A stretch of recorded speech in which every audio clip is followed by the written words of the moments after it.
Welcome to the live stream. My dear friend, Dustin Kerns, the head coach at Appalachian State. 24 hours, nothing but nets rolling on, and we've got a great supporter here and a new person to our live stream. Thank you, Dustin, for being with us. Debbie, I'm honored to be a part of this. Listen, Congratulations on everything you've done. oh man, congrats on to you. How about your season this year? Tell us a little bit about the success you had. We had a great season up here on the mountain, 27 wins, uh, first regular season Sun Belt championship, first regular season championship for App State in 46 years, 15-0 at home, the first time I think since it's been a long time.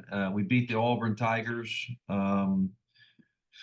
We uh, we had a bunch of players recognized with accolades. We set an attendance record here at the home center. So a lot of exciting things. I could keep going, but those are some of the highlights. It feels like there's a special buzz going on the last few years at Appalachian State. The football team's had success and has brought a lot of notoriety. And like you said, I mean, you have done a magnificent job. You've been a successful head coach at Presbyterian, and now you're at Appalachian State. You just keep building your career, Dustin. You're going to end up in that Power Four pretty soon. Well, we love it here at App State. I'm just trying to be like you, Debbie. I'm just trying to be successful. And fortunately, I've got a great coaching staff, a great administration here at App State, great fan base, passionate. And so we've just got a great thing going here at App State.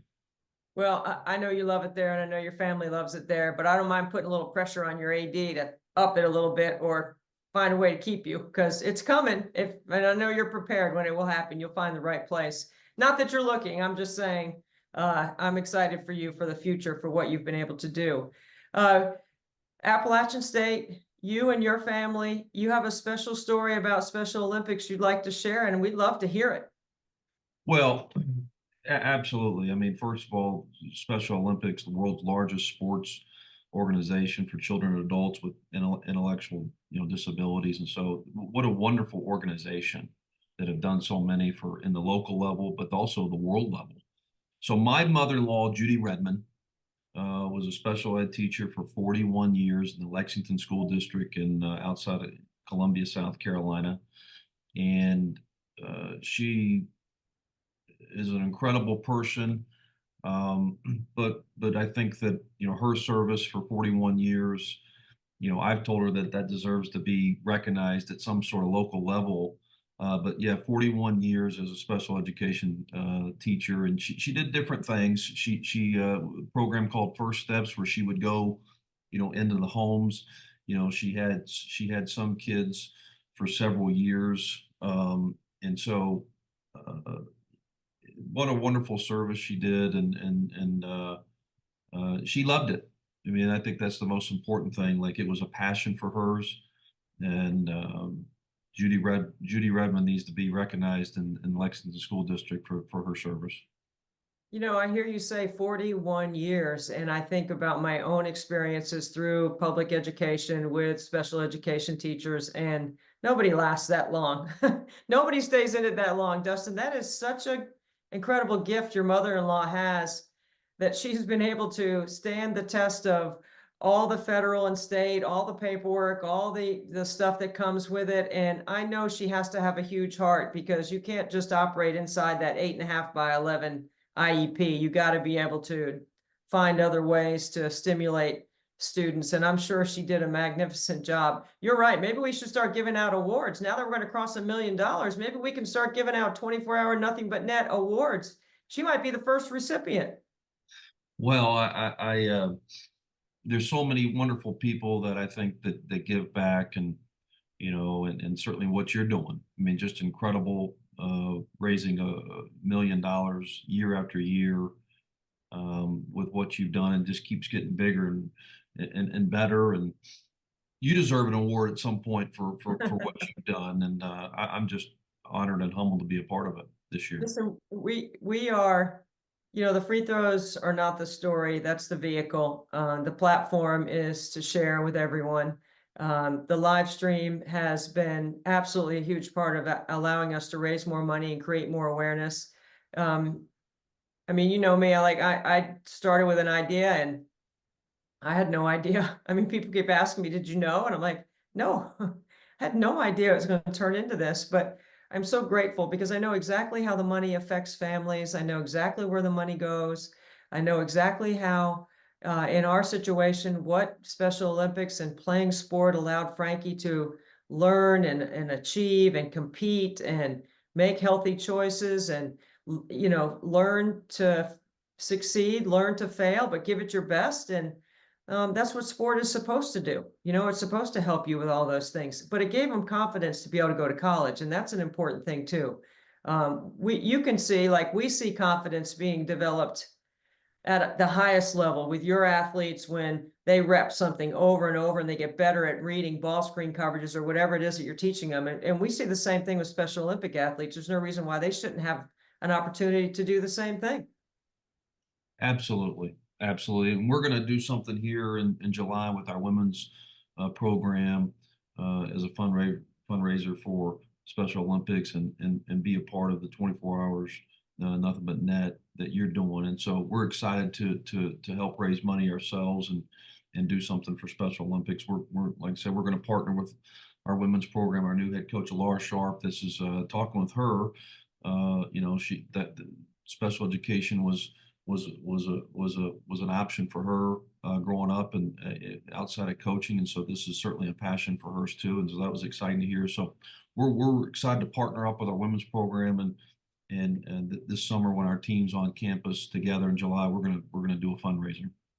I can't tell you how happy and proud that makes me feel because that's exactly what we want to do is continue to reach out to others. And you reached out to us, and North Carolina Special Olympics will benefit from your event because you will raise some money and hopefully it'll stay right there in the local area that can help the local athletes. And you'll be amazed at the kind of friendships you'll be able to develop with some of the Special Olympic athletes and their families and the volunteers and people around the event. So I'm proud of you, Dustin, for putting that out there and wanting to do that with your guys. Because you've been around it before and you have such a servant leader heart, what do you think your guys are going to get from being able to participate in something like this? Yeah, I think they'll get incredible perspective, and they'll also get just the special feeling of giving back and helping people in need.